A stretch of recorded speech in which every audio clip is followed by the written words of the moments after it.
Happy Thursday and welcome to the Wolff Den. I'm Matt Wolff, founder and CEO of Ticket Time Machine. The Wolff Den is presented by Win Again Academy. Mark Moyer doing some great things with his In the Club Room events, great networking, great sports and business information. So check it out, winagainacademy.com. Today's guest, happy to welcome Denise Zack of Game Plan U. Denise will tell us all about what she's doing in the mental health space and life coaching and everything about Game Plan U. Denise, welcome to the Wolff Den. Thanks so much, Matt. It's great to be here. Thanks for having me. So I just said a little bit about what you do, but tell everyone who you are and what you do. Sure. Thanks. So I really by trade, I'm a therapist. I'm a licensed mental health therapist for 20 years.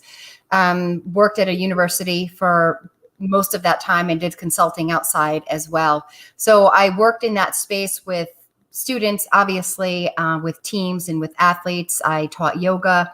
Along the way, I kind of felt like I was at the bottom of a river, kind of catching people as they had already fallen in and trying to help them get out and or learn how to swim.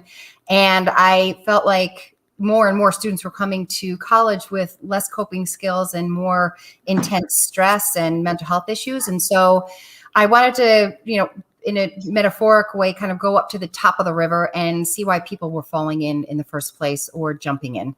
And so when I did that, I realized that there was a lot of executive functioning skills, which I can hopefully expand on a little bit later, but really helping people to access the part of their brain that helps them to be more calm and logical and rational and make good decisions before they freak out. And that's when I learned about mindfulness, meditation, yoga, and implemented the practice with myself because I was going through a difficult time, and it worked for me. And I thought, hey, if this works for me, then I want to teach this at the university and I want other people to benefit from it. Ended up working with staff and faculty and coaches, again, and teams and students. And so that was the last 10 years of my career there at the university. And then my husband took a job in Florida, so we pivoted down there.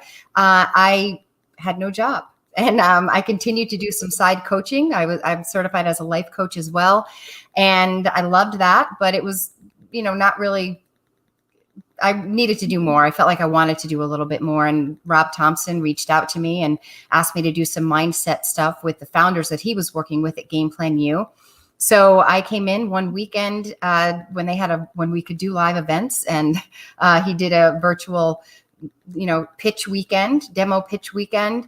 Had some investors there, and it was awesome. I fell in love with the community. I fell in love with what these founders were doing. And I realized, Rob and I, in our discussions, realized how stressful it can be for founders carrying the weight of a business on their shoulders. It's different than going and having a 9-to-5 job where there's a regular paycheck and you know what to expect and there's health insurance, but there's so much different pressure on top of a founder.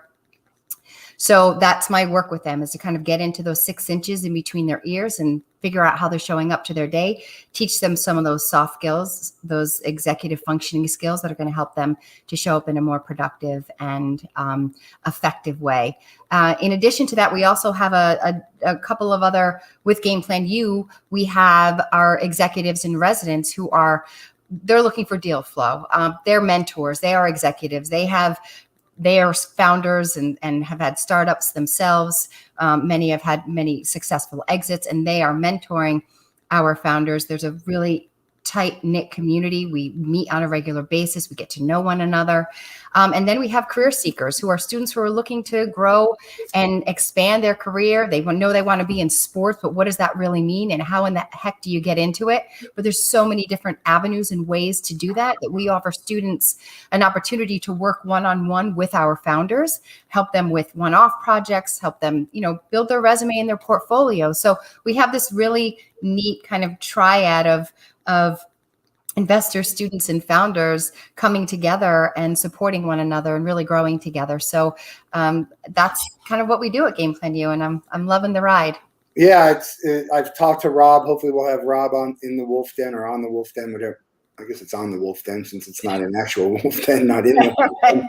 And I've met some great people through the Game Plan U program, whether it was the pitch or the mentors, and talked to some of those people regularly. I was on your podcast, and I was also on Mike on with Mike Scharfenberger.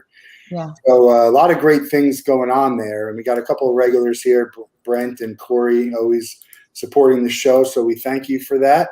Any questions or anything, put them in the comments and we'll get them addressed and answered.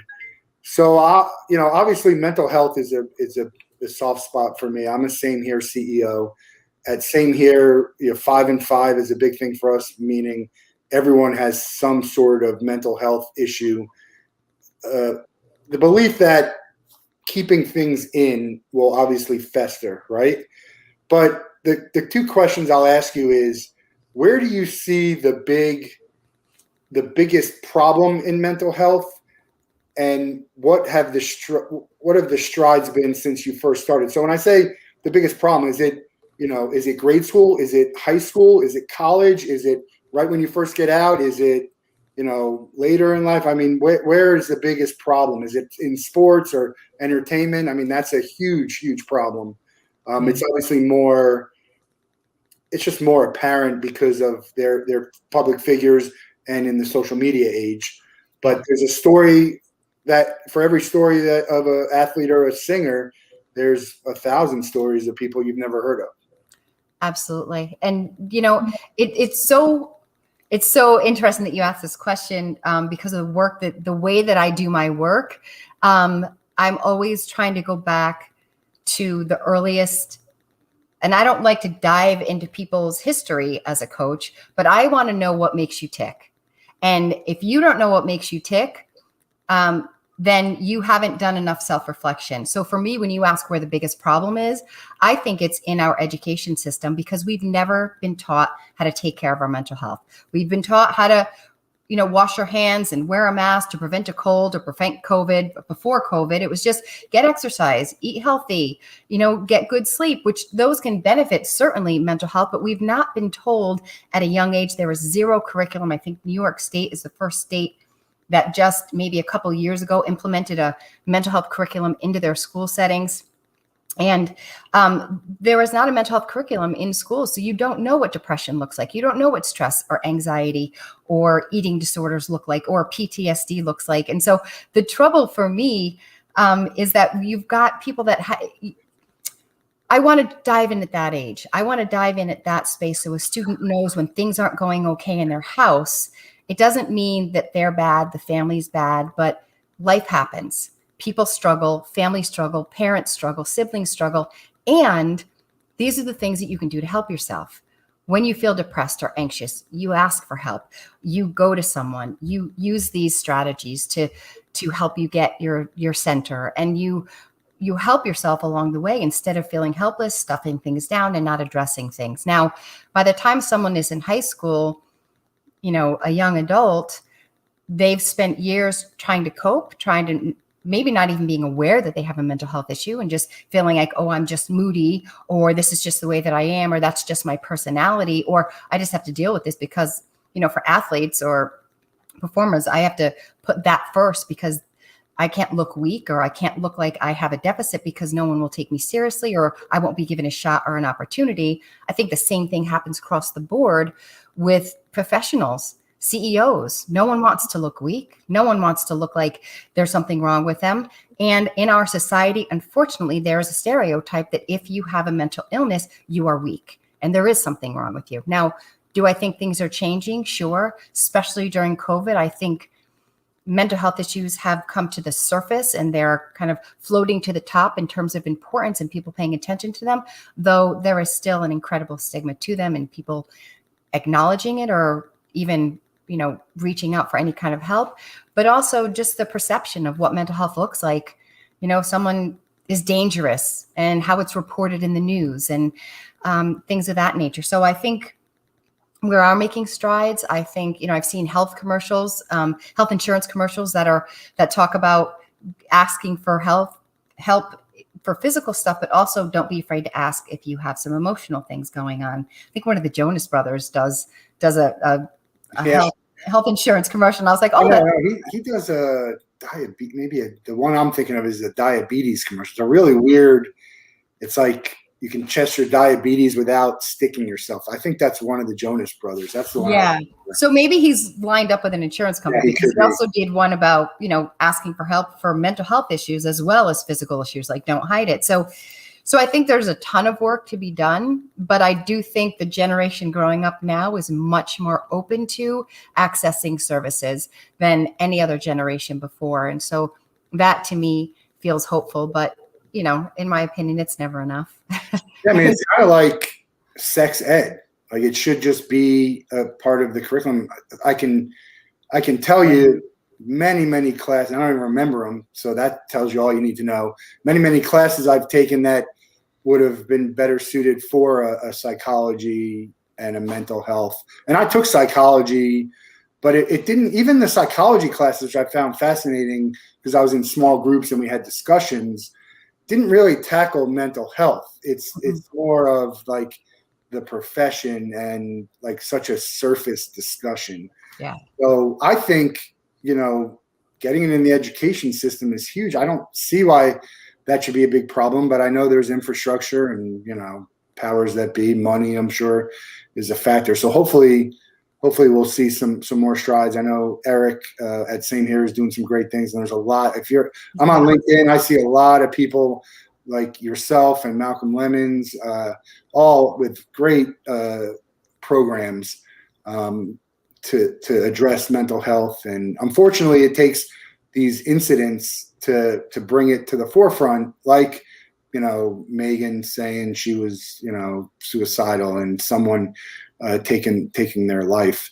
But it's I think we're headed in the right direction. I'm certainly going to do what I can. I know you are. There's some good people. Now we just need to either centralize the message or push it out or get into a front. I think that's it. But I want to talk about one thing that you mentioned about when you're young, and I'm going to talk about my issue, because for me, I have a very good sense of who I am and what my faults are, and I didn't have that when I was younger, and I don't believe that I really had mental health issues when I was younger, although there were things that probably affected me and it built up. I wouldn't say that there wasn't. So how do you address that with a young person who might, because back in the day, I wouldn't have talked to anyone. We had family therapy, and I sat there and I didn't talk and I cried. I just wouldn't say anything for a number of reasons. So it's a lot easier for me to have it happen now as opposed to then. So how do you address that?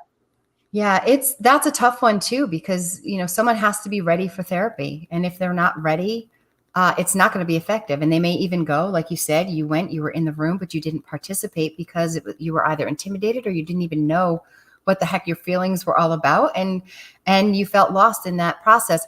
For me, I think what parents need to do, if it's a young child, is really pay attention to your kids. Don't assume because they don't show outward signs of being depressed or being anxious that they're not, especially when something difficult around them is happening, like a death of a loved one or a traumatic experience, that, because they went out and played outside, that they're fine.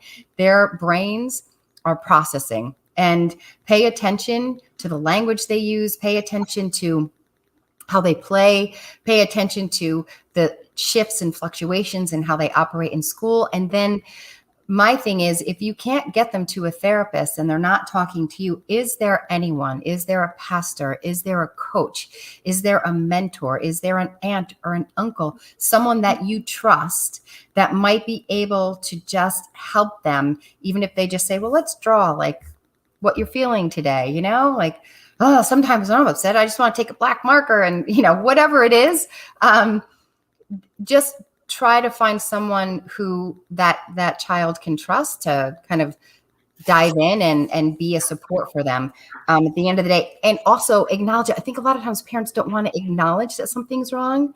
Like my son, when he was younger, he got super anxious. He came home, he had a 99 on an exam.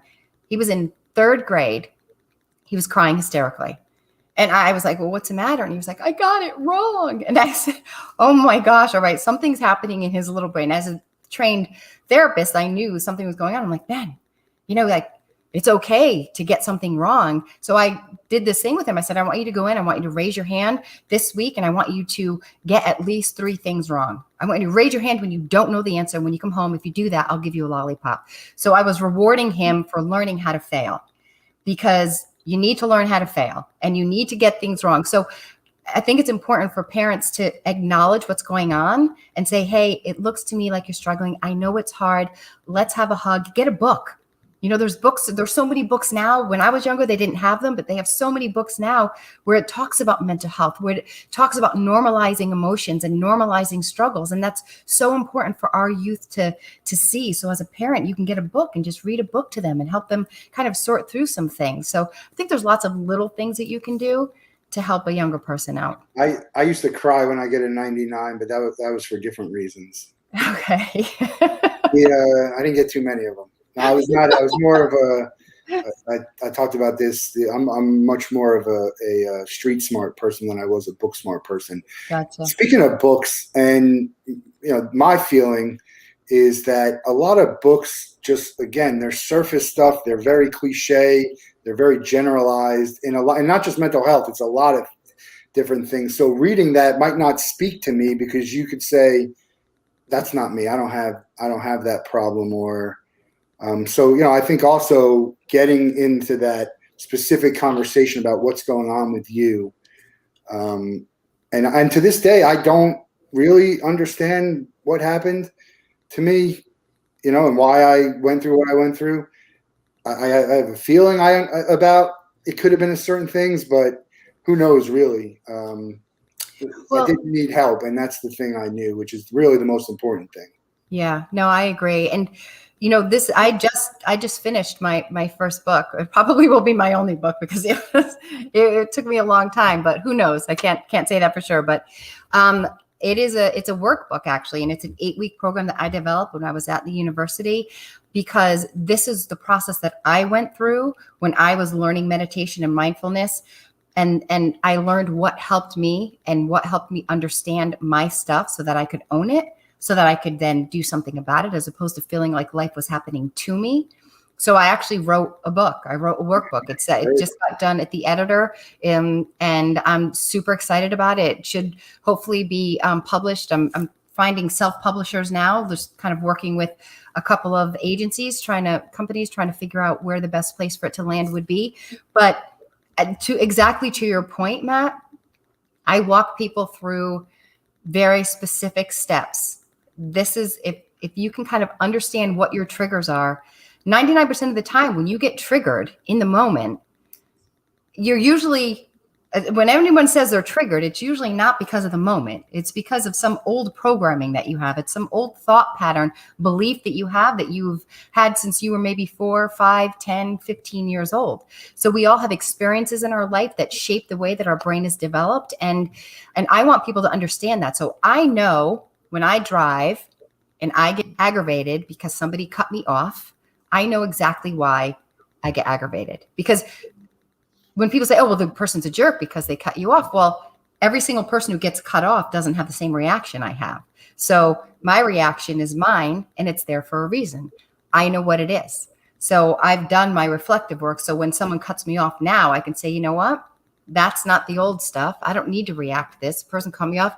Maybe they're in a hurry. Maybe they're late to work. Maybe they're late to an interview. Who knows? Not to me. I'm safe. I'm fine. And let that go, instead of having this road rage incident, right? Where it's just going to cause me to be upset. That person doesn't experience any of my anger inside my little car as I'm driving, right? The only person who suffers from it is me. So I try to help people understand why they get triggered. And then I give them specific strategies of what to do, so that the minute you start to feel like you're about to get triggered, you have some steps to take so that you can understand, step back, and choose something different. So, I can't even remember the last time I had rage against someone on the road for those exact reasons. I was driving with my mom, and someone literally came into my lane, and I had to swerve. Otherwise, we would have been in trouble. And nothing. I said, look, that person, maybe they're not a good driver. Maybe they weren't. Maybe they were swerving from didn't want to kill a squirrel. I mean, who knows? I don't know. Right. But we're all fine, and let's move on with it. Exactly. I worry about, what people would say non-important things. And they're more important to me just because that's what's important to me. But in the Right. grand scheme of things, they're not, they're kind of silly. Yeah. But that's fine. You got to deal with it, whichever way you can. So yeah, definitely let us know when this book comes out, and we're happy to get the word out there. But Thanks. we'll talk about yoga, or I don't know if you say yoga. Mm-hmm. Yeah. And so if we talk about that type of calmness and meditation, and let's just say you don't have any diagnosed mental issue that you're trying to combat. Okay. What are some things that people can do? Give me 3 things that people can focus on and do to help their, whatever you want to call it, well-being. All right. Besides yoga? Or, yeah, I mean, if yoga is one, yeah, but besides yoga. Okay. Yeah. I mean, gosh, there's so many things. That's actually chapter 1 of my book. What I tell people to do, and it's not for me to say, go do yoga, go meditate, go run a mile, go to kickboxing, read a book, write in a journal, listen to happy music. It's not for me to say that that's going to work for you. What I teach people is pay attention to the symptoms of your stress. And if you get a headache when you are stressed, probably not the best thing to take a kickboxing class. But if you get angry when you're stressed, maybe that's the answer for you. So I tell people, as opposed to just picking activities, I want you to notice what your stress symptoms are and then plan accordingly. So for me, I get lots of thoughts in my head when I get stressed. So I'm writing, I'm journaling. That is a physiological process that helps to get and process the information and get it out of my head. That works for me, right? There are so many free things you can do. Go for a walk, connect with nature, but think about your mind, body, and your spirit. And think about the types of symptoms that you get when you're stressed. You get physical sensations in your body, you get emotional symptoms, and you get cognitive symptoms. So pay attention to those 3 things. If I get stressed, I get a headache. I have lots of thoughts running around in my head, and sometimes I might cry. So if those are my symptoms, then I'm going to want to make sure that I'm doing something every single day, and not just when I'm stressed, but in a preventative manner as well. Something every single day that helps me to feel calm, to elevate my mood a little bit, and to relax my muscles. So for me, yoga, meditation, writing in a journal. Today I went for a few mile walk and listened to informational podcasts that around mindset and mental health, and that was really cool for me. So it's interesting because I'm a music listener when I exercise and walk. Yeah. And I'm not a big, that's probably why I wanted to do video. I'm not a big audio listener because unless I'm sitting there just concentrating on that, I'm always missing stuff. And I need to process and to learn or to consume, for me, needs to be focused. So like I need to watch a movie and just watch a movie or a show. I can't be working and having it on there. My wife can do that. It's unbelievable. I don't know if she consumes the whole thing, but I need to have that. So for me, that would be I'd probably get distracted a little bit too much on there. And there's so much great content out there. Yeah. Especially now. I mean, I don't know what the stats are, but everyone and their mother has a podcast now. Everybody. And, Everybody. I don't even know the names of the ones I listen to. I just find a random one. I just listen. It's interesting to see why. I know I do it because I want to help people talk about what they're passionate about and what they're working on. But I don't track anything here. Like I'm not trying to monetize this. If it ends up that way, great.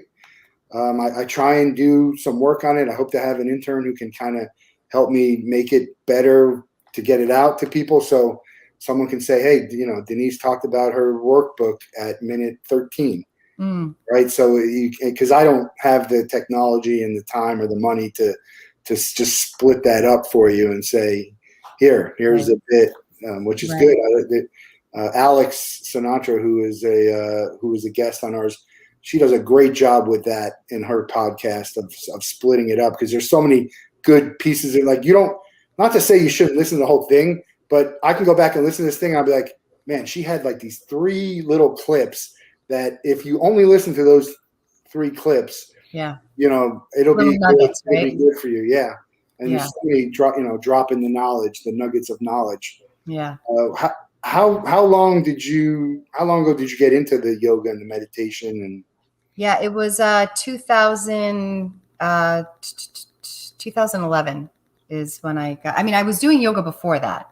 I did it before that for a number of years, but just more kind of passively. I got my yoga teacher training certificate when in 2011, and it was at a time when there was a lot of stress going on in my life, and I felt like I don't know if I'm going to be able to manage this. And part of me was thinking, should I even do this? Am I going to have the bandwidth to be able to manage going 25 hours a weekend once a month for 10 months while I've got all this stuff going on? And it was a godsend because it helped me just get into a place that I probably would not have been able to learn on my own had I not been in that practice. what causes you stress? Well, at that time,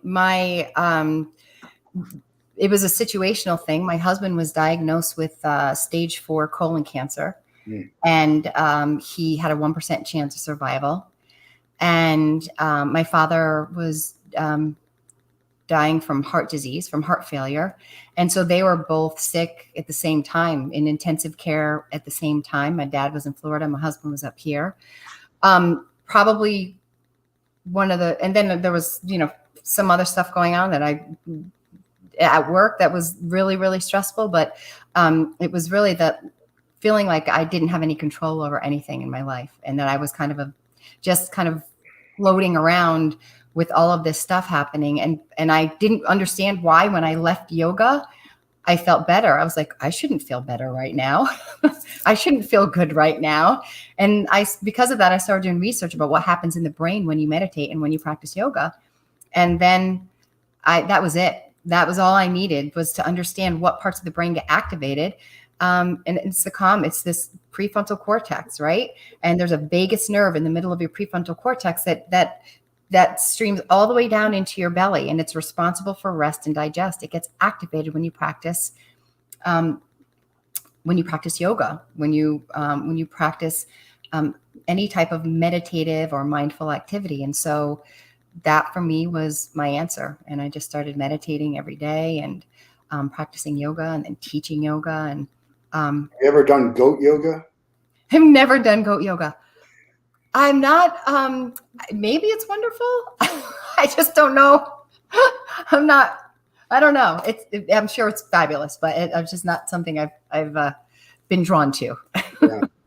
I don't know. That was a big thing. I forget. Maybe it still is, but it was just very intriguing when you think the first time I heard it was on Shark Tank. Yeah, and I don't. Why goats?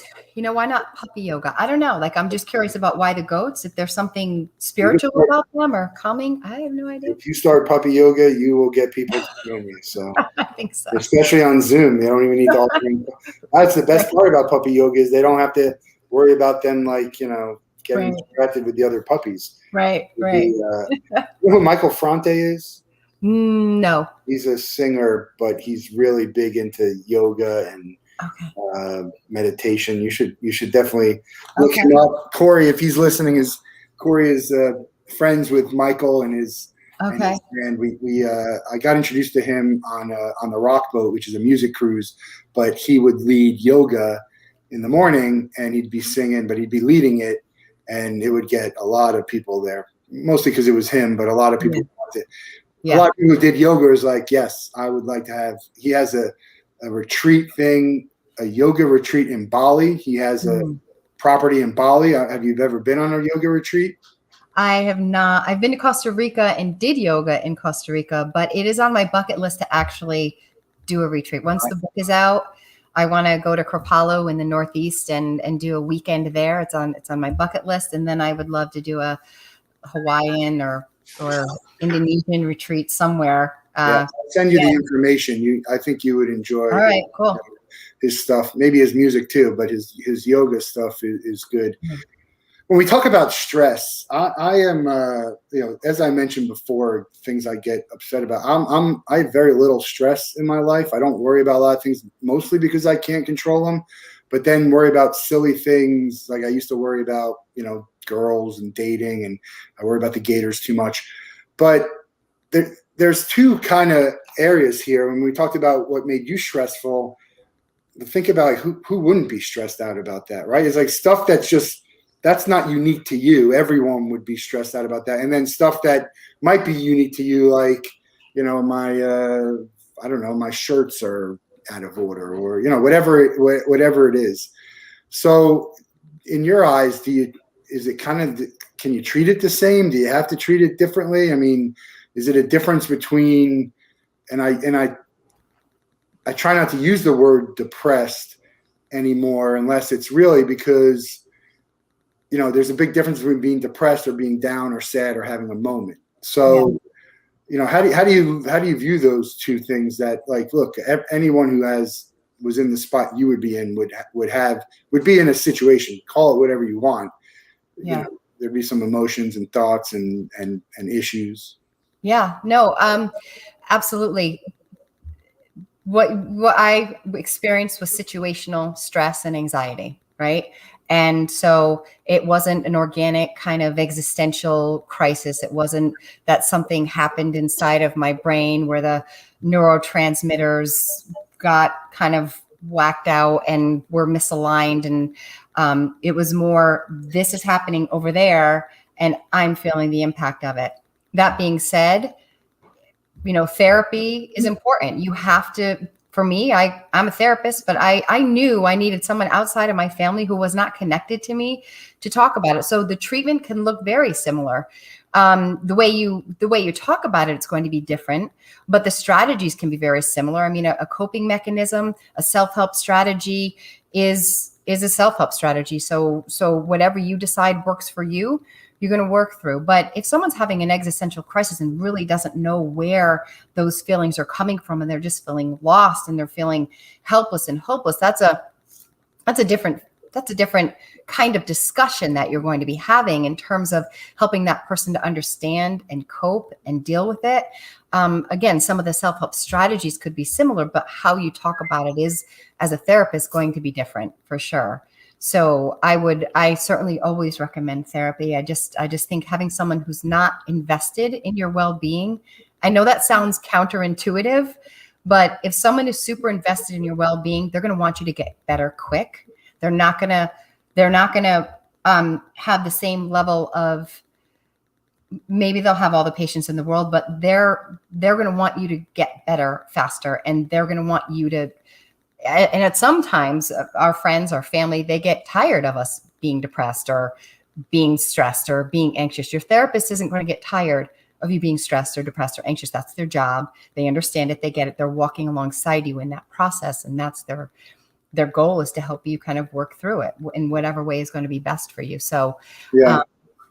The therapist, for me, the medicine did the heavy lifting for me, but I did, I enjoyed in talking to someone who is outside of my circle, because and I talk to my circle all the time. The people in my circle, they're great. I can come and talk to them about anything, but you just feel a little bit more comfortable talking to someone who you don't restrain. I mean, that's stuff always, like sitting on a park bench and all of a sudden you're talking and you tell this stranger something, like you just don't tell the people that you're at, because for whatever reason. I had a friend of mine ask me, after I shared my story, if I talked to her son who was having a problem. And I talked to him, and he's a young kid just dealing with some of the same stuff that all kids deal with, but they don't know how to deal with it, or it's upsetting to them. Yeah. And they got to figure it out somehow, because it's sad to say, life is going to get tougher when you're, to deal with all that stuff. I'm, in the mid-age. I'll be 45 next month, or May, a little bit more than a month. And I'm still got to deal with some of that stuff that you have to deal with your peers and, all of that. So it's, definitely get help if you need, talk to people, really evaluate, I think, whether or not you're having a moment, there's something that's bad. And that's not to say don't get help for it, but it's good for you to evaluate that, because there are professionals, but at the end of the day, they might not know what the heck's going on, and they're maybe take a stab at something, right? And so it might not be. So you might get yourself down the wrong road if it was maybe something that didn't need that. I don't know. That's just, again, I'm talking about from my point of view, which what I've seen. So I think but definitely get the help. What's the youngest and the oldest you've had as therapists? Well, I worked on a college campus, so there was the youngest I had was 17, because that's the earliest really anybody would be entering college. And I never had a private practice in therapy. Okay. And then the oldest I had, I would say 60s, because we have a lot of teachers, faculty. Well, there have been, those were students, because there's a lot of non-traditional age students who just come to therapy. And so, in their 60s, and I've had some wonderful experiences with people, but faculty and staff would call the center, but we were under the Division of Student Affairs. So we weren't allowed to talk to faculty and staff. I did my mindfulness workshops, and I did because it wasn't therapy. It was teaching skills. It was life coaching. I did those with faculty and staff in groups, and I did some individual one-on-one with them as well in my lunch hours and stuff. But I mainly did the workshops with them, and they would talk about some personal stuff. And, it was interesting, but all ages for sure. So what's the difference between a life coach and a therapist? Tell people who don't know. Yeah. So a therapist is someone who is going to dive deep into personal psychological issues, like really combating like suicide ideation and past traumas and things of that nature that plague you and are very difficult to talk about. Life coaching is about teaching skills. Life coaching is about giving someone strategies, helping them to gain insight into what's going on for them, but not having a talk therapy relationship where you are having them unpack everything that they've ever been through to sort through and understand on that deep, deep level. And you're still doing life coaching now? I am doing individual life coaching. I'm doing organizational life coaching, and I'm doing and then just the coaching that I do with Game Plan U as well. Do you have a conference? Have you done a TED Talk, a speaking stuff? Is that because life coaching is part motivational speaking, isn't it? I think in a way, my goal isn't to motivate people. My goal is to teach people skills, and if that helps you to feel motivated, then that's awesome. If one of your, I think that's what everyone's looking for. When you teach someone the skills and you remove the roadblocks, that gets them motivated to get where they are. So I don't mean motivational speaker like getting up there and being rah rah rah. Yeah, I think coaching helps give people purpose. It helps people find their kind of core brand, if you will, kind of like who they are at their core and what they want to do with their life and how they want to move forward, and then teaches them the skills to be able to not let things get in their way and not let roadblocks stop them, because most of the time the roadblocks aren't even real roadblocks. They're just things that we've manifested inside of us that create mountains out of molehills. So my goal is to help. So am I going to do a workshop? Yes. Once the book is released, that's when I'm going to start kind of, I don't know why in my head, I just felt like I needed to have a book before I started doing that kind of stuff. But yeah, I want to do some workshops. I want to do some speeches. I would love to do a TED Talk, just to kind of get the word out there and help people really understand how those 6 inches can impact how you show up to your day. We talked about Clubhouse before we got on here, but that could be a good resource to find more information about self-publishing. I remember I've been in a couple of conversations where people were talking about that, whether it was a book or even movies. They said just do it, and if it's successful, it'll be successful. And so looking forward to that. How did you decide to write a book? Well, when I started doing the workshops at Southern, I basically had handouts. I had activities and strategies and skills that I would print out and give to the students. So every week they would leave with a packet. And someone said to me one day, that packet should be a book. because I gave them a folder and it had the hole punches in it. And that by the end, they had this little flip book and they were like, you should just fill in all the blanks, fill in the pieces in between all, but get what you say to them in the workshops down on paper. So I started recording the workshops. I started recording them and then I had them transcribed and then I would listen to them and then started writing the actual workbook itself. And I didn't want the workbook to be like this heavy, kind of heady psychological thing. I wanted it to be as if I'm talking to you today, really easy to read, really palatable, something that someone can digest very easily, and then also give them specific steps, activities, and strategies to reflect and then kind of move forward more successfully. So, did you ever start on the book and then stop? Or was Yeah, I stopped a couple times. I stopped once because at the university, someone was trying to reboot the computers in a computer lab. And one computer lab on campus. So he hit the reboot switch, but he forgot to centralize it to just that lab. And it started deleting everything on every computer on campus, including mine. So I lost the first iteration of the book in that, stopped for like a year or two and was like, that's it. That's a sign I shouldn't be doing this. And then I thought that wasn't a sign. That just means maybe what you had written, maybe you were going down the wrong path. And so I kind of started again. And yeah, it's taken me a number of years. And a lot of it, I have to tell you, was my own kind of lack of confidence, my own kind of imposter syndrome. Who am I to write a book? Who's going to want to listen to me talk about mindset or mindfulness or meditation? So I kind of got in my own way a lot of times. And Rob Thompson has been literally my biggest cheerleader. He's like, come on, T, just go, get in there, write that book. And my old boss was the same way. So between the two of them, they were the ones that really kind of pushed me forward and kind of got me out of my comfort zone. And I think I was so comfortable with being comfortable my whole life, just doing my 9-to-5 job. And then the minute things shifted and changed, I'm, just learning to be more comfortable with trying new things. Yeah. I've been trying to do that. And I think I've done a good job. I don't think anyone would have thought I'd be sitting on camera here having conversations like this with the people who knew me when I was younger. So you just got to do that. And every time they always ask me advice on, starting a company, becoming an entrepreneur, and my advice for all of it is just do it, because that roadblock is going to be more of a molehill than a mountain. And once you get over it, it's going to be easier. Every time you come up to another one, it's going to be less and less. And that doesn't mean there won't be hard times or things that'll be, difficult. Right. But it just won't be. It's always less difficult than it is in your mind.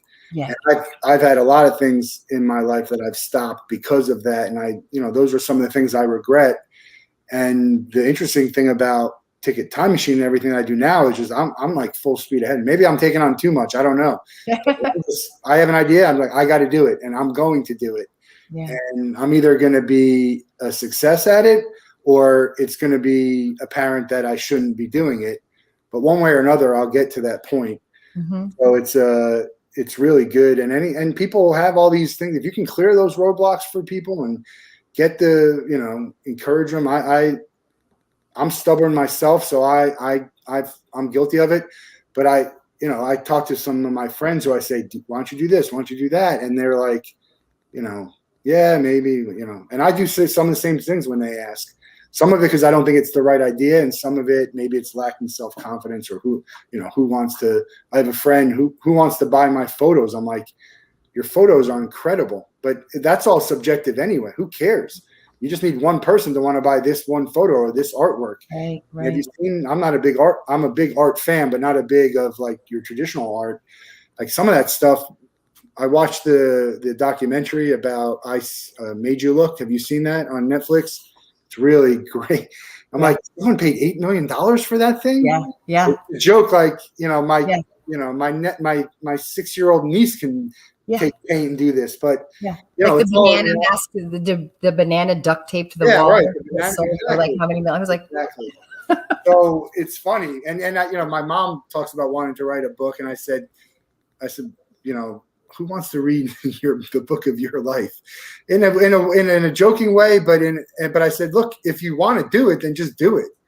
don't keep talking Someone's about gonna, it, and don't keep talking about that you want yeah. to do it, because she's not we're all getting older every day, and so if you want to do it, then do it. I have chapters of a book for me, but it's a little more I don't think I'm going to do it, because it's more of like I was a wild, single man, and I don't know that anyone wants to. I don't know that I'd be able to publish it under my name. Let's just say that. So it might never release, but I do read them. I send it to some friends to read when they want a good laugh.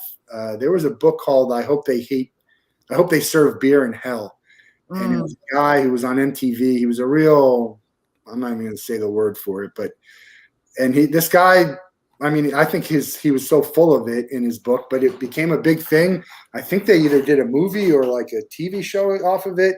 And I'm like, I'm pretty sure this guy just made up all of his stories. Yeah, maybe. But people have some interesting lives, and and there's always someone that can relate to the story, even your mom. If you think she had the most mundane life, you don't know what was going on behind the scenes with her, so, or inside her head. And maybe there's some really cool stuff that someone else would be like, wow, you're speaking to me right now. I do think she has a lot of good stories to tell. She's been through a lot in her life, and, that's part of it, right? That's just experiences, everything. I mean, you could write a book upon the stuff you had to deal with regarding your husband. I mean, there's people who want to hear about that, and how, how people dealt with it and what it meant.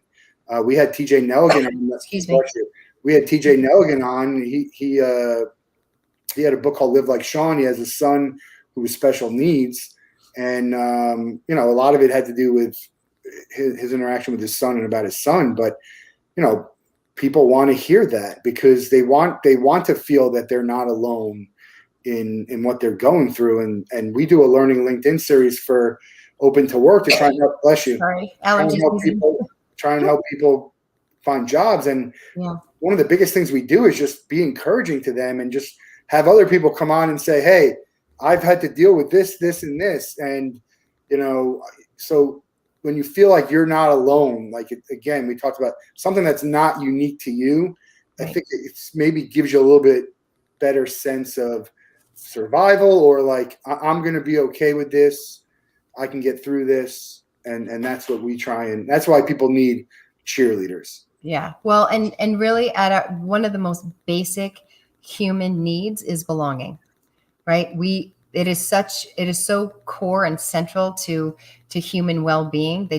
People need to feel like they're a part of something, and that they're accepted, and that they fit in somewhere, and that people get them, and that they're not alone. So but that goes to the extreme also, like the need to have people like you and to be wanted by this. And I think that's unhealthy mentally, but that's, that's another conversation, conforming to, right. I mean, pressures of what everyone else is doing. And so it's a delicate balance for all of this. And, we all need help in some form or fashion, regardless of whether you're, a teenager in grade school on a sports team, or a high school, or in college, or you're after, it doesn't, there's no escaping any of these problems, because you're white, male, black, female, they all have it. So, we all need help in that respect. What do you think is next in the mental health movement? I mean, where would you direct if you were ahead of, let's say you're in the White House now, and you're on the mental health, you're the chief of mental health, which I don't even know why they don't have one, but maybe they should. We should do a mental health committee for the White House. Where would your efforts lie? And where would your efforts lie? What would your first step be? Yeah, it would be a curriculum, a K-12 curriculum, mandated K-12 curriculum. It becomes. How do you get that? I mean, you can combine the stuff that's out there. Part of the other thing is, and this is true with a lot of things, is there's differing opinions on the same topic, right? So that's the tough way to do, like, 2 + 2 is 4. There's only one way to teach that. But actually there are, I'll challenge that a little bit, because there are different ways to teach math. Math is actually really creative. And about midway through my kids' schooling in elementary school, they started a new method of teaching algebra. My younger son got the Common message. Core or something. I have no idea because math is not my thing. I know Can't even speak to it. that was a big to do. Yeah, but what they said was that the students were just responding so differently and doing so much better. My older son didn't get that training. My younger son is like amazing with math. My older son does fine, but my younger son just kind of dove into it. And so I do think, so right, you're right. There's a lot of disagreement about how somebody should teach something, but that shouldn't stop us from developing a curriculum. I think so. Sorry to interrupt, but I agree with your point. But what I was saying is, like, if we're looking at the half is glass, the glass is half full, the glass is half empty, they're both right. Not teaching how to get to the same thing, but saying that, like, psychologically, like, there's stuff that's going on and this person doesn't believe it and this person believes this and this person believes that. So they're not really all trying to get to the same place. I gotcha. Obviously teaching different ways. There's just different theories. And that's certainly not a reason to not do it, but maybe that's right. A roadblock. I don't know. Yeah, it could be a potential barrier. I mean, I think that, some people don't believe in mental illness. Some people don't believe in therapy. Some people don't believe in medication. So right. So could it be just about wellness, right? And then trying to figure out the ways to do it. I do think there needs to be a curriculum. I think there are symptoms. There are a host of struggles. You can't deny how people are struggling right now in the world due to COVID and the increase in suicides and therapists are at their max capacity in terms of treating people. So there's enough valid information out there and evidence to support a K-12 curriculum.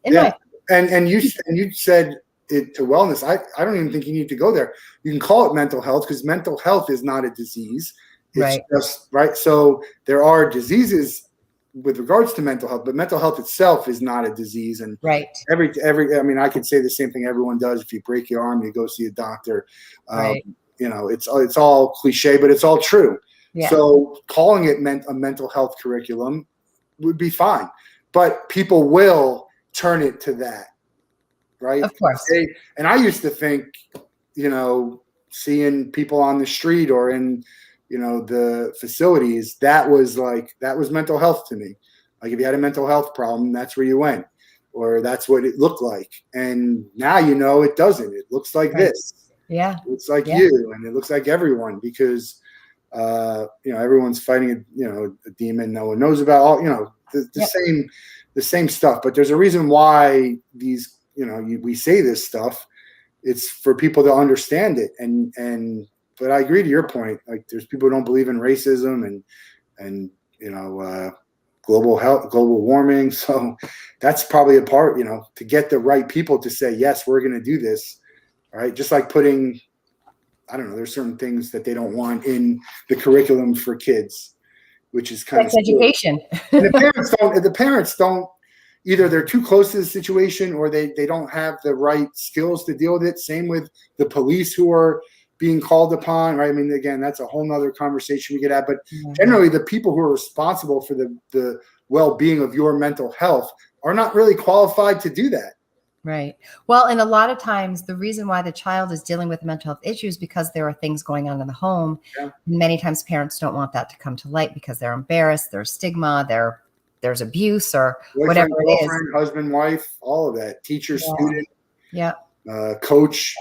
Mm-hmm. Yeah, all of it. It's so intertwined with a lot of things, and you could say he overdosed on a drug, but maybe the underlying theme was a mental health issue.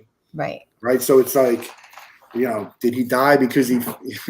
They have this argument about, did he die of COVID, or was did he die because he broke his neck, or did he die because he jumped off? He decided to do a crazy stunt. Well, why did he do that? Anyway, it's fascinating to me.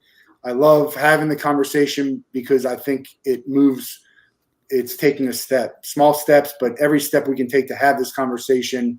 Someone who's watching this might, feel differently about themselves today because of this conversation. And that's great. Come talk. There's plenty of people who would love to hear what you have to say. I'm one of those people. I know you are. Mm-hmm. I have a ton of people will. If I'm too close to the situation, I reach out to strangers all the time on Twitter. And anytime I see someone writing something, because I have someone who I was friendly with, and he kept saying these things on Facebook. I'm like, you can't say that stuff. Like, if that's real and you're not just trying to get attention, call me anytime you want. And he ended up taking his own life way down the line. And I look back at the messages to him and I kept telling him, like, what's going on? Do you want to talk? Here's someone who can help. And it's hard. It's hard enough to deal if you want to get help. Yeah. Now you got to deal with the people who don't even want to get help. Then you got to deal with the situations where people don't even understand what's going on. Yeah. No, it's scary. The best man from our wedding, took his life back in 2010, I believe. It was a nightmare, and I'm sorry, no, it was 2014. Sorry. Yeah. And as a therapist, I was like, whoa, I didn't see the signs. I knew something was wrong, and I didn't reach out in time, or, why didn't I say something this day when we were together? And, it was just horrible. So there's always Monday morning quarterbacking, right? Your hindsight vision is 2020, but at the end of the day, it's something that is an issue in our society. It's something that we have to deal with and we have to pay attention to. And I think the earlier that people learn about mental health, mental illness, the sooner they can get help and support, and the better off they are in terms of like learning skills and how to take care of themselves in a better way. So, yeah, when I look back at that, and I like to look back just on occasion, I don't look at more like what could I have done, because of course there is. I look more about why didn't he want me to help him or someone, and that's what I want to try and figure out or learn or understand more about people. So when you do reach out to someone and they don't, like, what could be the next logical step, which is there's no right or wrong answer, because everyone's different. I always knew I would be okay. I never had a feeling that things weren't going to be okay. So I was very, very fortunate with what I went through, but not everyone, as you can tell, is that lucky, and right. They can't get away from it regardless. Right. I mean, they could take medicine, and even Eric of Same Here was 2.5 years of trying everything. Yeah, it totally works. And if he was lucky enough to have the opportunity to have that amount of time, right, it works. So. Yeah, well, look, we got a little. It's good conversation. It's a little dark, but it's and a little. It's emotional and upsetting and all of that. But let's. I always end the show with a couple of quick questions, some rapid fire. And you said one of the things on your bucket list was to do that yoga. Is there any other travel place on your bucket list, or some event or thing on your bucket list that you think about? Yeah, Indonesia is definitely on my bucket list. I would love to go to the Himalayas, and skydiving. I want to do that. Yeah, my dad and I wanted to do it before he passed. Something we always talked about, and I never did it. And something to do, just to do, or something like you like that kind of stuff. I just think it would be so exhilarating to just like feel the air and just see yourself kind of. You can do indoor skydiving now. You know that. What'd you say? They have indoor skydiving things. I know. I saw that. We were driving by it a couple of weeks ago with my husband, and I was like, we need to go there. Yeah. Check that out first. Yeah. I don't even know if I would do that. I'm not. My brother's the adventure. He base jumped on his honeymoon in New Zealand. So cool. Yeah. He's crazy like that. I'll do roller coasters now, but I'm still terrified of them. They're fun, but I'm terrified of them. Good for you. Yeah. But I'll do that. Do you have a favorite movie? Favorite movie. History of the World, Part 1. Yeah. Mel Brooks. Did you ever see the movie with Jason Lee? Is it Mumford? Where he's the therapist. It's a great thing. There's a lot of good therapist movies, like What About Bob and Mumford is another good one. Yeah. Anger management. Yeah. Well, anger management's those are probably the three that would come to my mind. Yeah. I'm a comedy person. I just love comedy. So. Are you on Netflix? Do you watch Netflix? I watched Netflix. Yep. Schitt's Creek. Yeah. Yeah, I watched Ozark, which is really dark, but amazingly acted and directed. So I love Jason Bateman, he's my guy. It's actually interesting, funny, because I'm about to ask you the last question as we go, and Jason Bateman is actually, now that I think of it, I go in between my head between Jason Bateman and Barack Obama, which Okay. is way, two things. But I ask everyone, tell me who you would like to meet and spend 24 hours with. They have to be living, and you can't be related to them. They don't have to be a celebrity. It could be anyone, but I'm going to make it happen for someone. And I go back and forth between Jason Bateman and Obama. I probably would pick Obama, but yeah. Someone who's living right now. Living right now. Probably the Dalai Lama. Yeah. Yeah. Yeah. There's just something so amazingly peaceful and benevolent about him. And I just feel like he would have so much wisdom to share with me. And I just always love learning and being around people who make you feel good. So we're doing some yoga and some meditation with would love it. Probably going to prove to be the hardest one when I ask people, but it's on the list now. You're on the list. All right. If you can make it happen, we're going to make it happen for someone. It's probably going to involve me either hitting the lottery or Ticket Time Machine going nuts. Right. We're hopeful for either one. It's great to talk to you. I really appreciate your time today. Love what you're doing with, we didn't even mention it, but we'll plug it now. Mindset Monday, your podcast. Yep. You can find out about the life coaching at Denise Zack, lifecoaching.com. Denise Zack, lifecoach.com. Yep. Denise Zack, lifecoach.com. Check out Game Plan U. Rob and Denise and the crew are doing great things there. And hope to talk to you soon. Have a great weekend. And thanks for your time. Thanks so much for having me on. It was a great time. Good talk. All right, Denise. Take care. Bye. Bye-bye.